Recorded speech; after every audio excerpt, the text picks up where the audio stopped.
New sponsor by Lords furniture জগতের এক উজ্জ্বল নাম।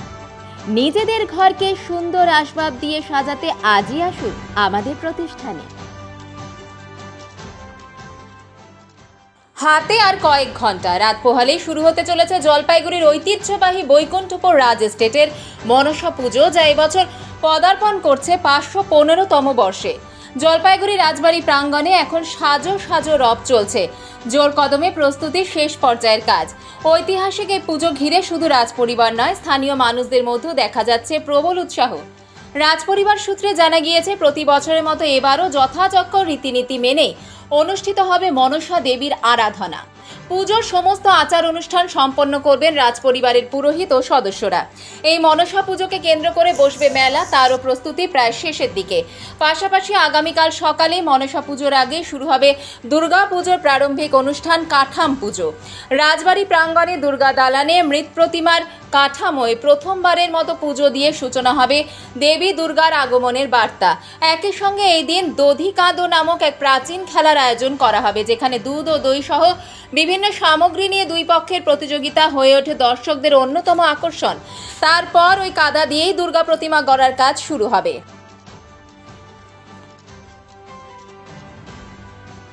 জলপাইগুড়ি বৈকুণ্ঠপুর রাজবাড়ির অতি প্রাচীন, উত্তরবঙ্গের সবথেকে প্রাচীন মনসা পুজো, এবার 515তম বর্ষ। এই পুজো হচ্ছে উত্তরবঙ্গের সবথেকে বড় পুজো এবং মেলা। যেমন কুচবিহার রাসের মেলা, সেরকম আমাদের জলপাইগুড়ির মনসা পূজা। এই মনসা পূজা হচ্ছে আপনার শ্রাবণ সংক্রান্তি, ইংরাজি 17ই আগস্ট থেকে 19 আগস্ট পর্যন্ত এই পুজো চলবে। এই পুজো হচ্ছে এখানে মা মনসা দেবী সব পরিবারে আছেন। যেমন মা মনসা দেবী আছেন, তার বড় বোন নেতি আছেন, স্বামী আছে জরৎকারমণি, বেহুলা লক্ষ্মীন্দর, গদা গদনি, এদের সব পরিবারে সবার আলাদা আলাদা পুজো হয়। বাইরের থেকেও বহু লোক এখানে পুজো দিতে আসেন। মাকে দুধকলা দিয়ে এখানে অসংখ্য পায়রা ছাড়ে দেওয়া হয় এবং পাঠা বলি হয় এবং ছাড়া হয়। আর মনসা পুজোর দিনই, যেহেতু আজকে 16ই আগস্ট, আজকে শ্রীকৃষ্ণের জন্মাষ্টমীর পুজো হবে। রাজবাড়ির বিগ্রহ হচ্ছে বৈকুণ্ঠনাথ, শ্রীকৃষ্ণের পুজো হবে। কালকে নন্দ উৎসব, কালকে সকালবেলায় আমাদের কাঠাম পুজো এবং কাদা খেলা হবে। সেই কাদা খেলার মাটিটা আমরা রেখে দেবো। সকাল 8টার মধ্যেই আমাদের কাঠাম পুজো শুরু হবে, তারপরে হচ্ছে কাদা খেলা হবে, তারপরে 9টার থেকে আমাদের মনসা পুজো শুরু হবে।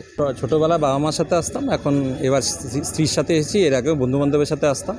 আমার খুবই ভালো লাগে ঐতিহ্যশালী পুজো। শুধু এটা তো এখানে মনসা পূজা এবং দুর্গা পূজা শুধু এখন এই জলপাইগুড়ির মধ্যে তো আর সীমাবদ্ধ নেই, সমগ্র পশ্চিমবঙ্গে এটা খ্যাত, ভারত খ্যাত, এবং ভারতের বাইরেও এর প্রচুর প্রচার আছে। সুতরাং এবং আমি নিজে এখানকার স্থানীয় বাসিন্দা হিসেবে খুব গর্ববোধ করি এই পুজো নিয়ে। আর রাজবাড়ির তো নিজস্ব একটা ঐতিহ্য আছে। এখানে মেলা চলে 3 দিন ধরে, 2 দিন ধরে মনসামঙ্গলের বিভিন্ন কাহিনী গানের মাধ্যমে শোনানো হয়। একটা অভূতপূর্ব ব্যাপার এখানে তো আছে। জলপাইগুড়ি মার্চেন্ট রোড আরবি দে কমপ্লেক্স সুবর্ণা, এখানে আপনারা পেয়ে যাবেন রকমারি গিফটের সম্ভার।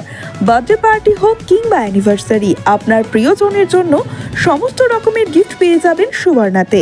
36 বছরের পুরনো প্রতিষ্ঠান জলপাইগুড়ি মার্চেন্ট রোড আরবি দে কমপ্লেক্স সুবর্ণা। আজই চলে আসুন সকলের প্রিয় প্রতিষ্ঠান জলপাইগুড়ি সুবর্ণা।